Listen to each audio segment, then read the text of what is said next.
আসসালামু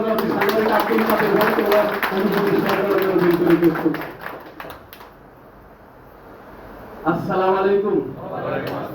সবাই কেমন আছি? আলহামদুলিল্লাহ। এখানে যারা উপস্থিত আছি প্রত্যেকেরই আমার অন্তরস্থল থেকে ধন্যবাদ ও অভিনন্দন। আসলে আমি কয়েকদিন আগে এখানে বিদ্যুৎ না থাকার কারণে অসুস্থ, কারণ আমি 2বার স্ট্রোক করেছি। এখন একটা হলো গরম আর একটা হলো ঘুম, এই দুইটা জিনিস সহ্য করতে পারি না। যদি আমি না ঘুমাই তাহলে এমনি অসুস্থ হয়ে যাই, আর যদি কারেন্ট না থাকে বা গরমে কষ্ট করে এমনি অসুস্থ হয়ে যাই।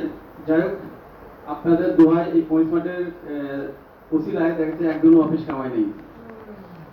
আমি যখন শুরু করি আসলে রেগুলার আসছি, আসে তখন মনে হলো যে কোম্পানি ম্যানেজমেন্টের সাথে প্রত্যেকের সাথে দেখা সাক্ষাৎ হয়েছে, প্রত্যেকের সাথে কথা হয়েছে, তখন মনে হলো যে প্রতিষ্ঠান ভালো। হ্যাঁ, এই কারণে কিন্তু রেগুলার আসছি। এই তো অনেক জায়গায় আমাকে নিয়ে গেছে, একদিন গেছি, তার দ্বিতীয়বার আর যায়নি। যাওয়ার পর দেখছি যে এই নেটওয়ার্ক মার্কেটিং এমএলএম এগুলো আসলে আমার পছন্দ না, এই কারণে কোথাও যাইনি। এখানে আসার পরে যখন দেখলাম যে ভালো, আমি চিন্তা ভাবনা করলাম যে আমি ওখানে দেশে প্রতিনিয়ত তো রেগুলার ইনকাম হয় না। আমি আবার সেই আর্মি নেভি কন্ট্রাক্টর করেছি, ওখানে তো প্রতিনিয়ত কাজ পাওয়া যায় না, সেই সাগরে বসি ফেলানোর মতো হঠাৎ করে একদিন পাওয়া যাবে, আবার 6 মাস পাওয়া যায় না। কিন্তু ওখানে তো আমি ইনশাল্লাহ ভালো ইনকাম করেছি, 1 মাসে 34 লাখ টাকা ইনকাম করেছি।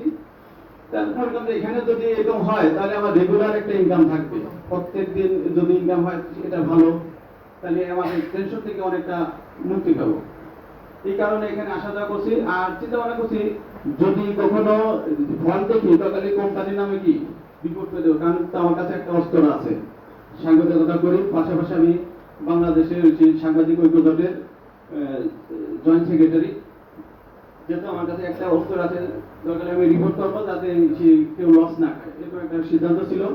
পরে আস্তে আস্তে আমার কাছে নিজেই ভালো লেগে গেছে।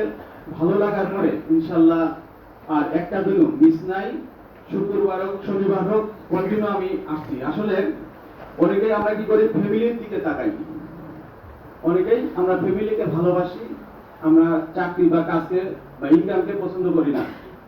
দেখেন, যদি অনেকেই ফ্যামিলি রেখে কি বিদেশ যায় না?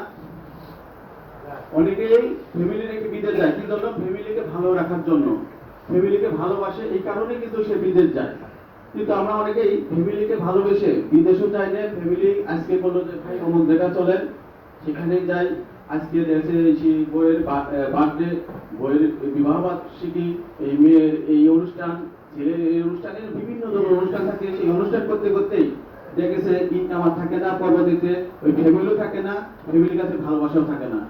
আমি কি করেছি, আমি প্রতিষ্ঠানকে ভালোবেসেছি, প্রতিষ্ঠানের ভালোবাসার কারণেই দেশে ফ্যামিলির কাছে ভালো, অনেকের কাছে ভালো। কারণ যদি আমি ফ্যামিলিকে ভালোবাসতাম তাহলে আমি আমার এলাকায় একটা মাদ্রাসা করেছি, সেই মাদ্রাসা আগে মাহফিলের ব্যাপারে 50,000 60,000 এরকম দিতাম। এখন এই গত 2-3 বছর ওই মাহফিলের যত রকম খরচ হয়, মানে ডেকোরেশন থেকে শুরু করে, আপ্যায়ন থেকে শুরু করে, তবারক থেকে শুরু করে, হুজুরিদের টাকা, সম্পূর্ণ টাকা আমি দিই। পাশাপাশি ওখানে আরেকটা মহিলা মাদ্রাসা করেছি দেশে, আবার সেই রূপনগরে ছোট্ট একটা মহিলা মাদ্রাসা স্টার্ট দিয়েছি, ওটা আস্তে আস্তে ইনশাল্লাহ বড় হয়ে যাবে, শুধু এই পরিমাণের কারণে।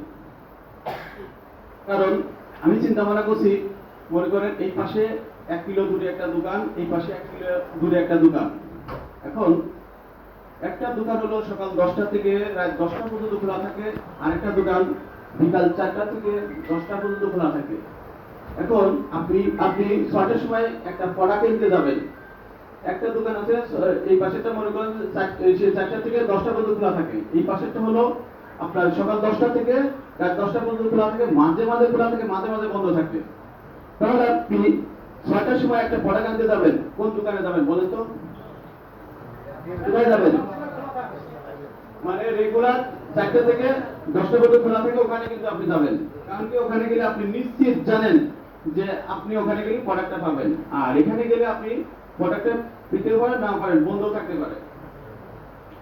এই কারণে আমি কি করছি এখানে রেগুলার একটা সময় দিচ্ছি যে দোকান খোলা রাখতে হবে, যেহেতু ব্যবসা শুরু করছি এই প্রতিষ্ঠান খোলা রাখতে হবে। প্রতিষ্ঠান খোলা রাখলে কাস্টমার এমনিতেই আসবে।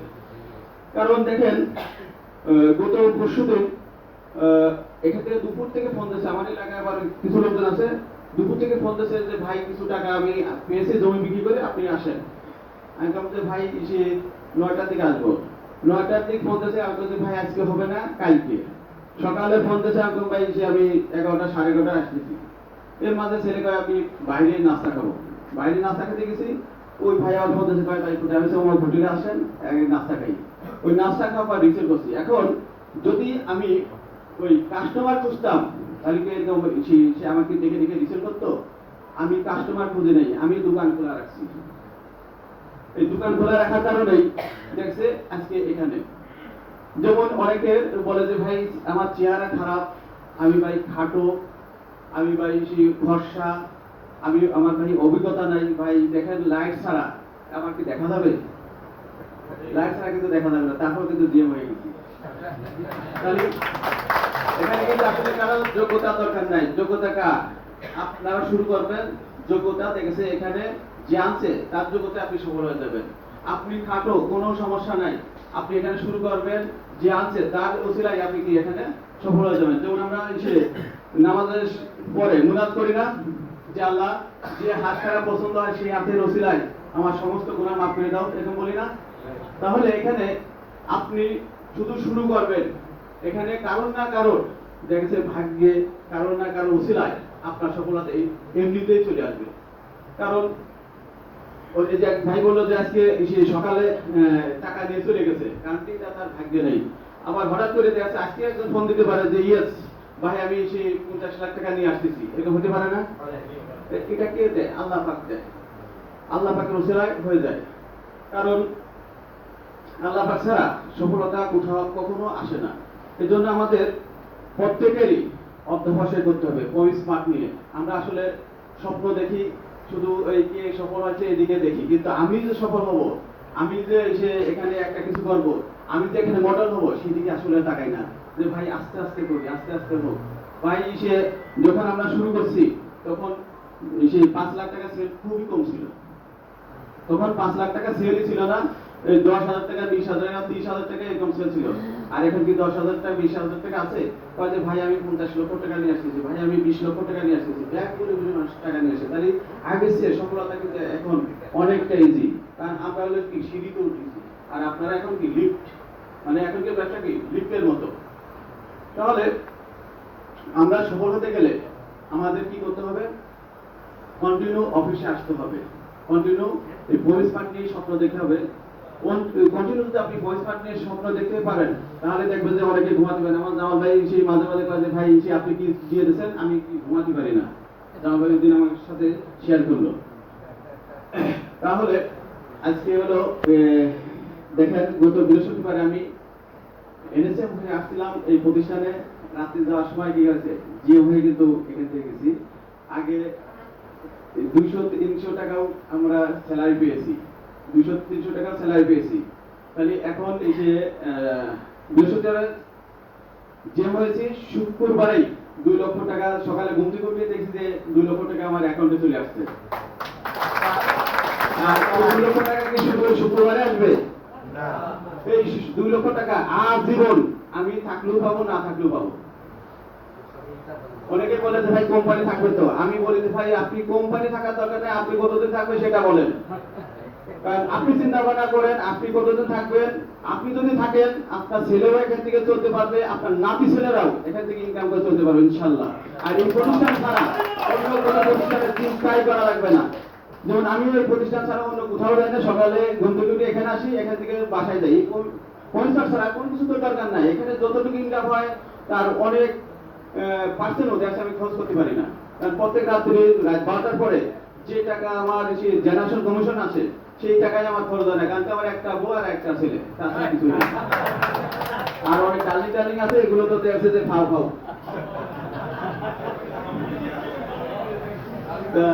সবার সফলতা কামনা করি। আজকের মতো এখানে শেষ করছি। আল্লাহ হাফেজ। জি, অসংখ্য ধন্যবাদ কাদের ভাইকে। আচ্ছা, শেষ হয় নাই কিন্তু, মূল আকর্ষণ পরেই।